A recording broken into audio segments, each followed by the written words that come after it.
Hindi ako makamove on talaga sa mga ganitong klase ng politiko. May mga kaso kayo, nakukuha nyo pang tumakbo. Maigi nga si Alice Goo, nagbago na yung isip eh. Bago pa lumabas yung hatol ng Comelec against her. Diba?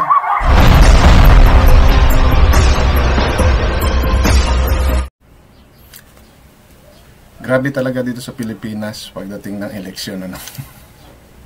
Lahat pwede. Lahat pwede. Kahit sino pwedeng tumakbo. Basta full-fledged Pilipino ka and mga requirements na kailangan. Kahit na may kasong nakasampa sa'yo, welcome ka.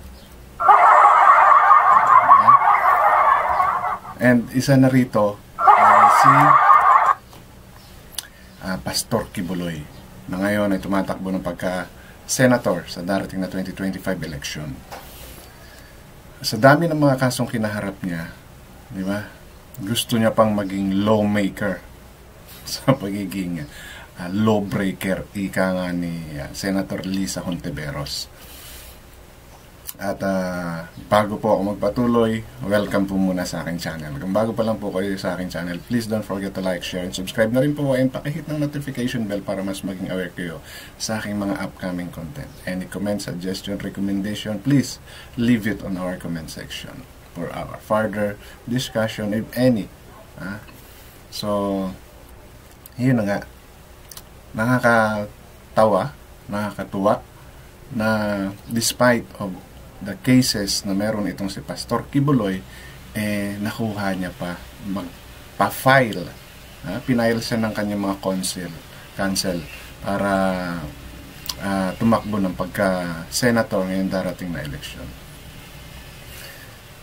Wala namang masama, di ba? You're still practicing your rights as a human being of the Pilipinas. Hindi, kaya lang, di ba, pwede bang harapin mo muna yung kaso mo. Diba? Hindi basta yung kaso mo. You're using Diyos para makapangloko. Okay, sabihin na natin, hindi pa naman siya guilty. Diba? Pero sa dami ng accusation sa kanya,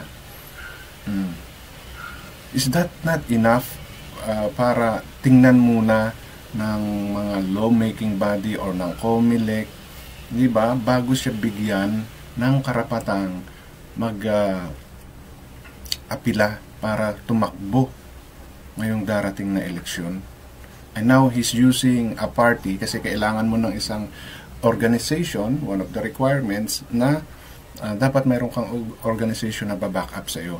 At yung WPP o Workers and Peasant Party ay nagsasabi na ginagamit sila for his benefits. So, regardless totoo man yan o hindi, di ba? You're using again the people to support you. Hindi ka pa nasiyahan doon sa paggamit mo sa mga kabataan, sa pagpapatinda mo ng sapin-sapin, ballpen, na nakakaabot pa sa iba't ibang bansa. Ang daming nagpatunay niyan at may isa dyan na talagang si Arlene, I forgot the surname, na ngayon is nakabase sa ibang bansa, na talagang naging workers niya. At ang dami ng revelations. Are those totoo ba? Well, nasa ano pa rin yan, di ba? Kailangan pa rin alamin yung pagiging totoo ng mga statement na yun. But, hindi lang naman siya ang nagpatotoo niyan. Marami nang lumabas. At papaano ka magkakaroon ng ganun kalaking ari-arian? Diba? Na maalala natin na may mga nagsalita na may mga quota kapag ka ikaw ay under ng KOJC. Diba? Ang kada miyembro ay may minimum 3,000 pesos per day na quota doon sa mga workers niya. Yun pa lang. Di ba? Kahit nasabihin nating allegation yan, it still ruins your credibility. Oo, tao ang maghuhusga sa bandang huli. Totoo yun. Kaya lang kasi, is it really the willingness of the people na para siya iboto? E paano kung hinokus-pokus? Which is very talamak yan. Every election dito sa Pilipinas. Ang daming mga nagpatotoo, hindi lang iilan. Bakit siya naging sensationalized ngayon? Kasi pinursu ng government. Ano yun? Against ba? Patunayan lang ng gobyernong ito na talagang wala silang kinikilingan or gusto lang nilang bawian si Duterte? Ang hirap kasi sa atin, kapag ginawa mo ang trabaho mo bilang ahensya na tumutugon sa mga ganitong bagay, tinitira mo na, pinag-iinitan na. Diba? Ano ang nangyari sa paghuli na yan kay Kibuloy?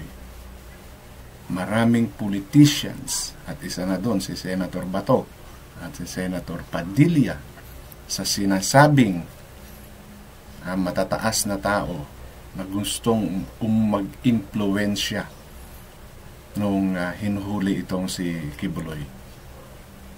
Diba? At kung totoo na wala siyang kasalanan, bakit siya nagtago? Diba? Bakit kailangan magpasugod ng 2,000 pulis doon sa KOJC kung talagang wala siyang kasalanan? Dahil sasabihin ninyo, pinag-iinitan siya ng gobyerno. Di ba? Sasabihin nyo, gantiyan ng PBBM government against kay Duterte at kay Kibuloy kasi kilalang, di ba? Malapit na magkaibigan si Duterte at si Kibuloy. Di ba? Pero sana wag nating ibase sa mga ganung bagay. May mga hinain na mga complaints against him. Dapat doon natin tinitingnan. Dapat doon tinitignan ng mga otoridad. Hindi dahil sa siya ay na-oppress, pinag-initan. Di po ba? Yung katulad ni Kibuloy na halos lahat ng luxury meron siya. Di ba? Naalala ko tuloy yung isang foreign na nag-interview sa kanya at nakita yung relo niya na worth, na high-end na relo. Na-question yun, bilang servant of the Lord, mayroon kang ganon, di ba? Bakit hindi mo na lang binigay sa mga nangangailangan yung pinangbili mo niyan? Ano sagot niya? Because it's God's willingness. Nagkaroon siya ng ganon. Wala yan. Di ba? So marami pang instances na talagang itong si Kibuloy ay questionable ang pagkatao. Yeah. Before pa maupo bilang presidente itong si Marcos, ay may issue na to, di ba? Pinaghahanap din ito ng, may kaso rin ito sa Amerika. For him na magkaroon ng mga ganitong klase ng kaso, dapat po maging parte yan na maging batayan para bigyan sila ng karapatan na tumakbo. Hindi lang naman siya, marami pa. Diba? Kaya lang kasi yung kanyang pangloloko ay kung ilang taon niya nang ginawa. Oo, hindi pa siya proven guilty. Pero, yung mga taong nag-aakusa sa kanya, matagal na yan. Nagkaroon lang ng boses, syempre, naging sensation. Na-sensationalize, diba? So, meron akong ipaparinig na parte ng kung saan ay naibalita itong si Kibuloy. The legal counsel of detained televangelist Apollo Kibuloy says they will file an appeal before the Philippine Poll Body to allow his client to run as an independent senatorial candidate. This after the president of the Workers and Peasants Party denied endorsing Kibuloy's Senate bid. he should not use the Workers and Peasant Party as his party because he is not authorized. Kibuloy is playing smoke and mirror game because he is facing a lot of criminal cases before the court. He is using the electoral front to blind people with respect to the charges against him. So, di ba? Yan yung sinasabi ko ng Workers, Peasants and Party na isang organization na ginagamit ni Kibuloy para maging parte ng requirements para siya ay makatakbo sa posisyon na gusto niyang takbuhin. And of course, 'di ba? Isasama mo yung ganitong organization mo sa alam mo. 'Di ba? Makakasira 'yon. Makakasira 'yon, and it's you're representing yung mga common tao. 'Di ba? Tapos ang taong susuportahan o taong maririnig na nakakabit sa organization mo is yung ganitong mga tao na may mga kasong kinakaharap na hindi lang basta kaso. Ang matindi din kasi ang lupit din. Dito talaga ako na hindi ako makamove on talaga sa mga ganitong klase ng politiko. May mga kaso kayo nakukuha nyo pang tumakbo. Maigi nga si Alice Goo, nagbago na yung isip bago pa lumabas yung hatol ng COMELEC against her. Diba?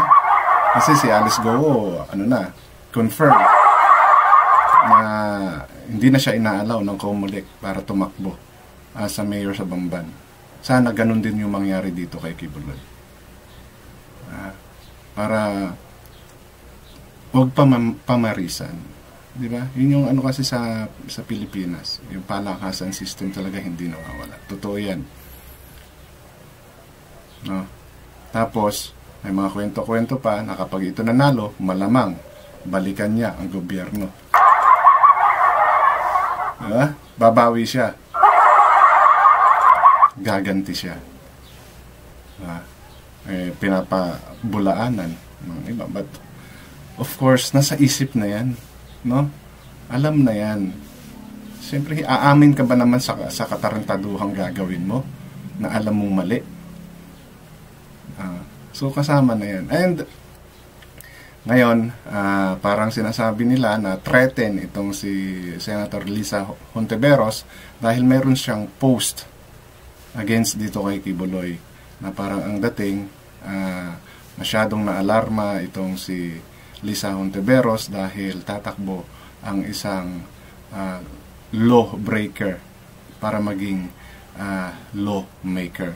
So ito po yung post ni Lisa Hontiveros with regards dito kay Kibuloy. So yung post na yan is kagabi. Kagabi ko nakita tong post na to, and it says na Apollo Kibuloy, magkaroon ka naman kayo ng konting hiya. Para sa isang taong maharap sa patong-patong na kaso, kabilang ang human trafficking at child abuse, at nagtago pa nga sa batas, nagkaroon pa talaga kayo ng lakas ng loob na ipresenta ang inyong sarili sa taong bayan para maging mambabatas. Okay? Karapatan ng bawat isa sa ating tumakbo para maglingkod sa bayan, pero nagtiwala akong may sapat na kaalaman tayong mga Pilipino para gamitin natin ang ating karapatang pumili ng ating mga leader para hindi iboto si Kibuloy. Let us not elect law breakers as a law makers, sabi ni Lisa Hontiveros. And at the end of the day, sino ba magde-decide? Ang mga botante. So kahit na anong rant ang gawin ng kahit sino, kahit anong sabihin ko at sabihin ng ibang taong concerned sa kinabukasan ng Pilipinas, kayong mga botante pa rin ang magbibigay ng posisyon kay Kibuloy at sa iba pang may mga questionable kredibilidad para maupo dyan sa Senate. Alalahanin po natin, pera natin ang ginagamit natin dyan. Taxes nating lahat ang ibinabayad sa kanila. So, maging wise po talaga tayo sa pagpili. Totoo yung sinabi ni Ma'am Lisa, Risa Hontiveros with regards dito kay Kibuloy. At hindi lang kay Kibuloy, at sa iba pang mga, yung sinabi ko na may mga hinaharap na kaso like Alice Guo at ng iba pa na may ganitong cases. So, at the end of the day, mga botante pa rin ang magde-decide. Kaya maging wise po tayo sa pagpili ng mga taong ating iluluklok sa gobyerno. Okay?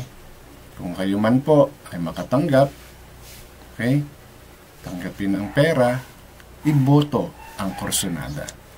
So, issue lang po tayo, walang personalan. Hanggang dito na lamang, maraming salamat.